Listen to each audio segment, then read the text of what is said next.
des villes de partage dans lesquelles nous sommes en relation avec l'environnement, les infrastructures et les usages et les services qui se développent toujours devant nous. Et une composante très importante de nos vies dans nos villes, c'est ce dont faisait référence tout à l'heure Olivier, c'est l'intelligence émotionnelle.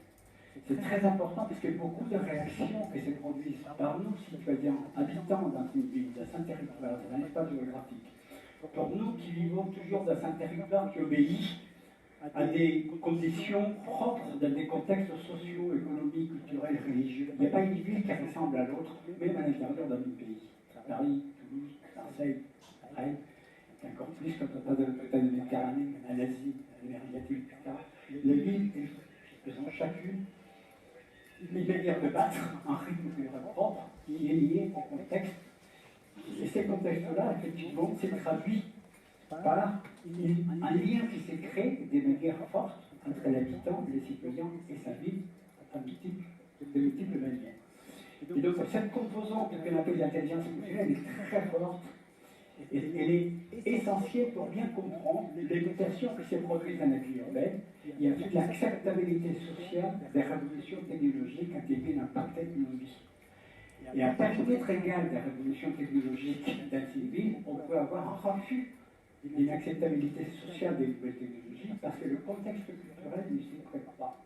Quand vous êtes à Rio de Janeiro et que vous parlez de faire, par exemple, de la voiture partagée avec des voitures électriques, le contexte socio-culturel de Rio, qui appartient au Brésil, 6e puissance mondiale, mais qui il y a 35 ans était une dictature, avec une classe moyenne qui aujourd'hui existe à une capacité d'achat.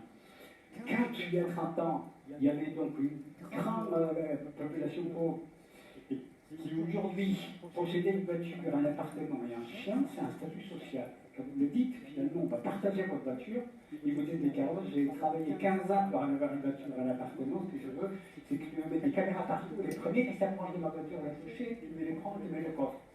C'est cette acceptabilité sociale et culturelle qui change en fonction des contextes dans lesquels nous nous situons, quelle que soit la qualité de développement technologique qu'on a pu arriver. Cette contextualisation qui s'appelle par l'intelligence émotionnelle est très importante à comprendre quand nous nous intéressons aux événements qui se produisent dans la vie et la manière dont on réagit par rapport aux événements et la manière dont il va marquer nos vies, la manière dont nos vies peuvent continuer. On a vu il n'y a pas longtemps à l'échelle d'une ville comme Berlin, par exemple, tout le comportement donc, entre la technologie et la vie dans la ville. Il y a quelques mois, il y avait les 25 ans, la commémoration de la chute du mur de Berlin.